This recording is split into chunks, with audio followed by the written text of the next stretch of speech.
قدرمنو اوریدونکو، نن ورځ د دسمبر میاشتې 25مه نیټه ده او اوس تاسو د آل انډیا رادیو د پښتو څانګې څخه خبرونه واورئ. د خبرونو سرټکي: هند او ګابن د کورونا وروسته سناریو کې د همکارۍ پر امکاناتو بحث کوي. د هند د بشري مرستې کښتۍ د ویتنام نهارونګ بندر ته رسیدلې. په پاکستان کې محکمې د خبريال ډانیل پارل وژنې قضیه کې د تورن سړی د خوشي کېدو امر کوي. اروپאי اتحادیه او بریتانیا د بریکسټ وروسته سوداګرۍ په اړه یوې هوکړې ته ورسېدل او د لاتینی امریکا هیوادونو کې د کورونا واکسین دوام لري. عزیزانو، اوس بشپړ خبرونه واورئ. هند او ګابن د مجازي خبرو اترو په جریان کې د دوه اړخیزو اړیکو په اړه بحث او کتنه کړې چې پکې د کووډ-19 وبا او د کورونا وروسته سناریو کې د همکارۍ امکانات شامل دي. د خبرو اترو په جریان کې د بهرنیو چارو مملکتي وزیر وی مرلیدھرن او د ګابن د بهرنیو چارو وزیر پاکوم موبلیټ پاوبیا د همکاریو د لا پیاوړتیا په ګډون د دوه اړخیزو اړیکو په ټوله ساحه کې بحث او خبرې وکړې. دواړو مشرانو د دوه اړخیزو اړیکو تفصیلی بیاکتنه تر سره کړه. دواړو وزیرانو په پراخه کچه پوتنشل په اړه هم خبرې وکړې چې په ګابون کې د منګنیز، سرې، ریل پټلۍ، زراعت او چارتراشو په برخو کې شتون لري. ګابون د مرکزی افریقا د اتلانتیک ساحل په اوږدو کې یو هیواد خورا لوی طبيعي سرچینې لري. په ځانګړې توګه منګنیز، لرګي، خام تیل او د هندي شرکتونو لپاره د پانګونې فرصتونه وړاندې کوي. هندستان او کروشیا د خلاص، آزاد او مستحکم هند او پاسفیک سیمې لپاره په خپل ژمنو ټینګار کړی دی. د مجازي ناستې په جریان کې د بهرنیو چارو مملکتي وزیر وی مرلیدھرن او د سیاسي چارو لپاره د کروشیا د بهرنیو چارو وزیر فرانو موتاسیک د هند او پاسفیک سیمې د پرمختګونو په اړه نظرونه تبادله کړل. دا غونډه په 2021م زیږدیز کال کې د دوه اړخیزو همکاریو لپاره پراخه اساسي اجنډا جوړ کړه، کوم چې په 2022م زیږدیز کال کې د دوه هیوادونو ترمنځ د ډیپلوماټیک اړیکو رامنځته کېدو درې لسیزو لمنځلو لپاره شرایط چمتو کړي. دوه هیوادونو د سو اړخیز ډیجیټل ملګرتیا رامنځته کولو اړتیا باندې د شرکتونو شراکت، د نوي پیلونو بوختیا، د سایبر څېړنه او پرمختګ، د استعداد او مهارت لرونکي بشري سرچینو همکارۍ، سایبر امنیت او سایبر زیربنا باندې هم خبرې وکړې. دوی د دوه اړخونو د نوي پیلونو بوختیا ساحو کې لومړني پیښو ته خراغلاس وویل چې په دې میاشت کې تنظیم شوی وو. د اندی بحري پوځ بیړۍ کلټان پرون د بشري مرستې سره د ویتنام نهارونګ بندر هو چی من ښار ته ورسید ترڅو د سیلاب ځپلو خلکو لپاره 15 ټنه د مرستې مواد ورسوي. دغه مرستې د ساګر دریم ماموریت د یوې برخې په توګه د روانې ناروغۍ پر مهال د هند بشري مرستې او د طبيعي پیښو څخه د راحت د ملګري بهرنیو هیوادونو لپاره مرستې دي. دا کښتۍ به د مرکزی ویتنام د سیلاب ځپلو خلکو لپاره 15 ټنه بشري مرستې او د طبيعي پیښو څخه د راحت پلورنځي وسپاري، کوم چې به د ملي ناورین مخنیوي او کنټرول لپاره د ویتنام مرکزی مدیریت کمیټې ته وسپارل شي. دا مرستې د دوړو ملګرو هیوادونو ترمنځ د خلکو ژورې اړیکې منعکس کوي. د جنوبي اسیا د بشري حقوقو ډلو د سویلي اسیا کلیکټیو په اسلام آباد د دې لپاره چې په هیواد کې میشته هندوان په بیسارې ډول په ځانګړې توګه کوچني انجونو په دین بدلولو مجبور کوي په کلکه غندي. دا ډلې په خپل وروستي راپور کې غوښتنه کړې چې اسلام آباد باید د لږکیو په ژوند ناڅاپي بریدونه ودروي. دی وویل چې په پاکستان کې د امنیت او د بیان د ازادۍ حالت لا هم یو ژوره اندېښنه ده. د بشري حقوقو کمیسیون وویل چې اقلیتونه د نافذو ورکېدو، ناقانونه توقیف او په ځینو مواردو کې د وژنو قرباني هم شوي دي. د وړاندیز وکړ چې قوانین باید د ملګرو ملتونو کنوانسیونونو او د اروپا اتحادیې د کنوانسیون لاره او د بشري حقوقو په اړه هوکړه لیکونو لاره د پاکستان له نړیوالو ژمنو سره سمون ولري. لدې د مخه پاکستان د بشري حقوقو خپلواک کمیسیون HRCP د 2020م زیږدیز کال په اپریل کې په خپل کلنی راپور کې د کوچنیانو په ګډون د هندوانو او عیسویانو انجونو جبري دین بدلولو ستونزه روښانه کړه. دی ویلي چې د دې انجونو د جبري دین بدلولو او جبري ودونو د پاسه زر قضیې یوازې په 2019م زیږدیز کال کې په سند ایالت کې پیښ شوي. په پاکستان کې یوې محکمې د انګلستان زیږیدلې یاغي د خوشي کېدو امر کړی چې په 2002م زیږدیز کال کې د یو امریکایي خبريال په وژلو تورن شوی وو.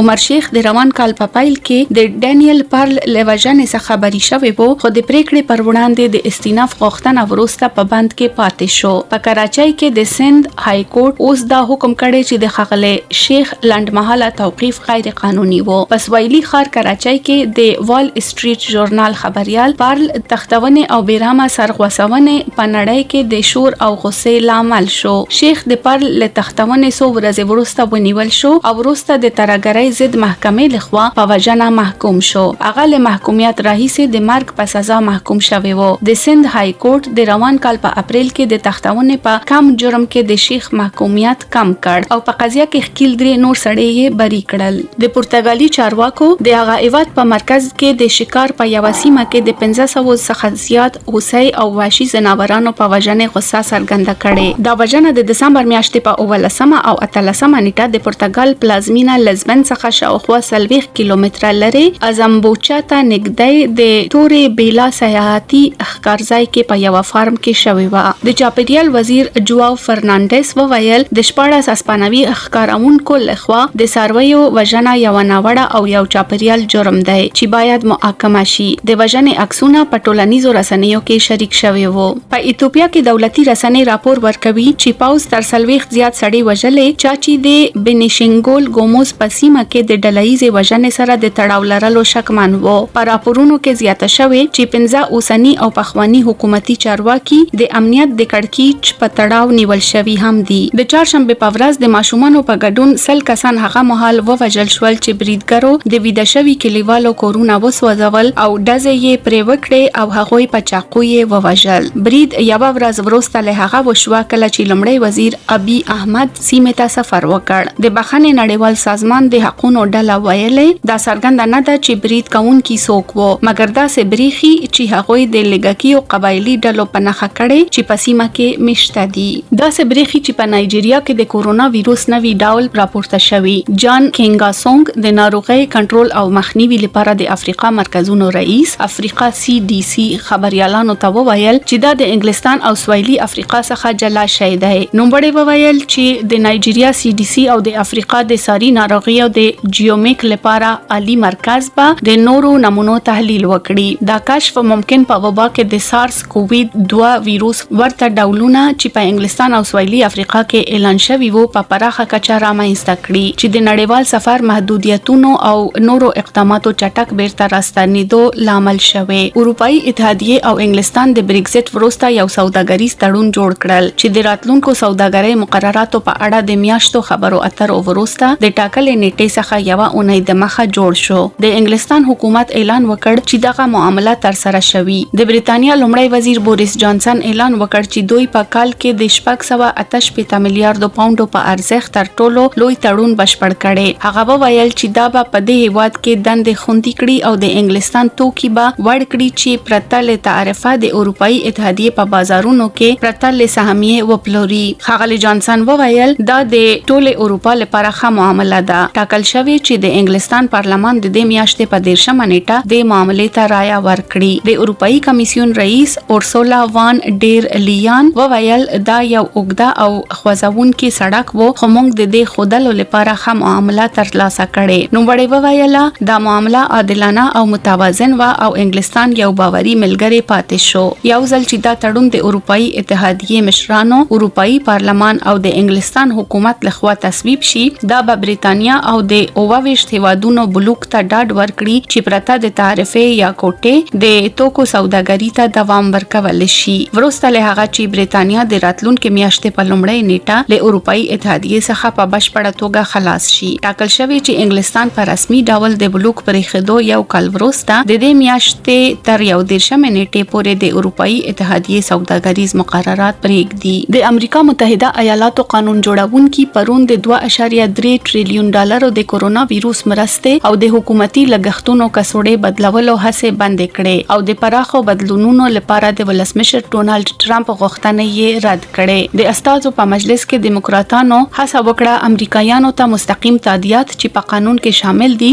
د کورونا ویروس اقتصادي رفاه نوښت د یوې برخې په توګه د هر شخص لپاره له $600 څخه په $2000 لوړ کړي چې د ټرمپ په یو غوښتنه عمل کوي. د ټرمپ ملګری جمهوریت غوښتونکي چې د د پیسو له لوړې اندازې سره مخالفت کوي دا هڅه یې بند کړه. جمهوریت غوښتونکو د ټرمپ بل غوښتنه په نخښه کولو په لټه کې په کڅوړه کې د شامل بهرنۍ مرستې مقدار بدلولو هڅه وکړه. دیموکراتانو دغه غوښتنه بند کړه. په خونه کې د فعالیتونو هجوم د بنبست ماتولو لپاره هیڅ شی ونه کړ چې د میلیونونو امریکایانو لپاره په ورته وخت کې مرستې ته جدي اړتیا ګواښوي کله چې چارواکي په هیواد کې د واکسینونو توزیع هڅه کوي. په امریکا کې د کورونا څخه نږدې 300,000 خلک مړه شوي دي. ولسمشر ټرمپ د سه شنبه په ورځ په یو ناڅاپي اقدام کې په کانګرس فشار راوړ چې په ډراماټیک ډول د کورونا وایروس او د حکومت د لګښتونو کڅوړه بدله کړي، کوم چې د دوشنبه په ورځ د پراخه دوه اړخیز حاشیو لخوا تصویب شو. مکسیکو، چیلی او کوستاریکا په لاتین امریکا کې لومړني هیوادونه دي چې د کووډ-19 پر وړاندې د واکسین کمپاین پیلوي. د لومړی لیک کې روغتيایي کارکونکو او د روغتونونو اوسیدونکو ته لومړی واکسینونه ورکول کیږي. مکسیکو چې د نړۍ تر ټولو لوړ د کورونا وبا مړینو شمیر لري، پرون د پلازمینې مکسیکو ښار کې په یو روغتون کې د ډله‌ایز واکسین کولو پروګرام پیل کړ چې په ټلویزیون کې وښودل شو. د واکسین پیل یو ورځ وروسته له هغه پیل شو کله چې د فایزر بایو انټیک د کووډ-19 واکسین لومړی 3000 ډوزونه د بلجیم څخه راوتل. دا هیواد اوس د کووډ-19 لپاره ډیر خلک په روغتون کې بستر کړي، د دې په پرتله چې د جولای په وروستیو کې یې د وبا ناروغۍ د لومړی څپې په سر کې لیدل شوی. په عین وخت کې د پاناما روغتیا وزارت ویلي چې له 200 څخه زیات د کیوبا ډاکټران پرون د مرکزی امریکا هیواد د روغتیا پاملرنې سیستم تطبیقولو او د کورونا وبا په وړاندې په مبارزه کې د مرستې لپاره را رسیدلې دي. پاناما د کووډ-19 په قضیو کې زیاتوالی موندلې وروسته له هغه چې په سپټمبر میاشت کې یې خپل اقتصاد بیرته پیل کړ چې دا د روغتونونو او روغتيایي کارکونکو کمښت لامل شوی. د خبرونو پای.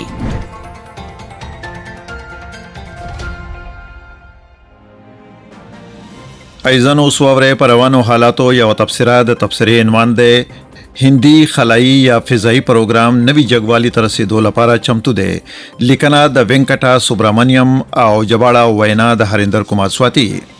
هند د کال په اخر کې قطبی سپوږمکۍ توغونکې موټر یا PSLV په واسطه د مخابراتو سپوږمکۍ یا CMS-1 په بریالي توګه مدار کې ځای په ځای کړله.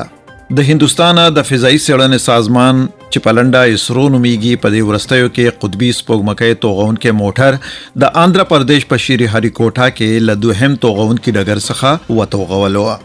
سپوږمۍ د توغول کېدو نه نږدې 20 دقیقې وروسته دقیقه د ځمکې سره هم آهنګه مدار کې ځای په ځای شوه.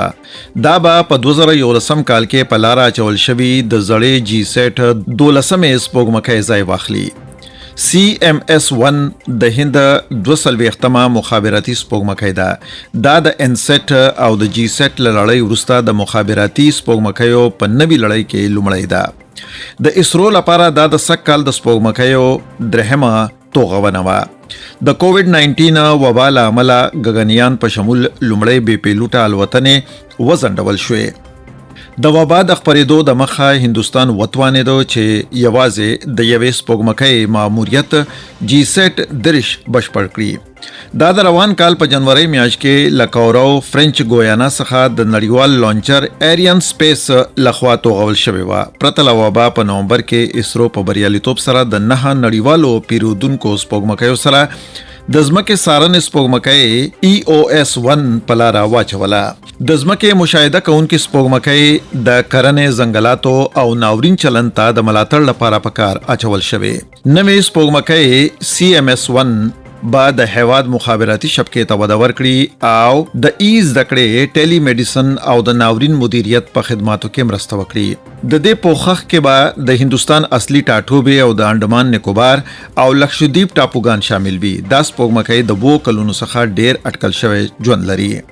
هند بعد برازیل د ځمکې مشاهده سپوږمکۍ امازونیا او 3 هندي سپوږمکۍ سوداګریزې توغونې سره نوي کال پیل کړي. دا سپوږمکۍ بعد د اسرو قطبي سپوږمکۍ توغونکي موټر چې په لنډه PSLV 150 نومیږي کې وړل کیږي. د PSLV 150 ماموریت د فروری یا د مارچ په پیل کې د اجرا کولو لپاره ټاکل شوی چې نه یوازې د اسرو لپاره بلکې د هند لپاره به هم یو ځانګړی ماموریت ثابت شي.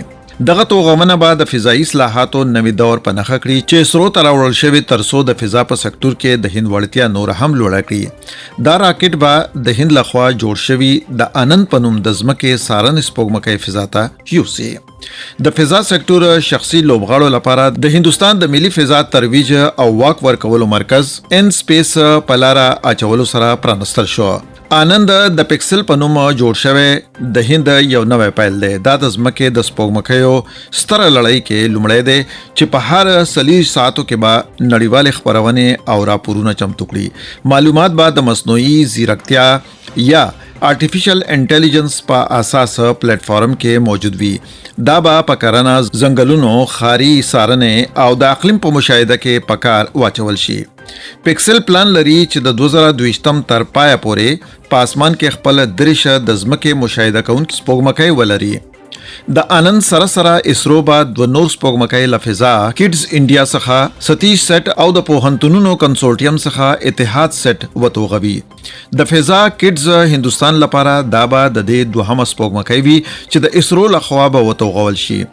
د لومړی کلام سیټ د زده کوونکي لخوا جوړ شوی لومړی سپوږمکۍ وه چې د لومړي ځل لپاره د یو پیل په توګه د PSLV څلورم پړاو په کارولو سره توغول شوی.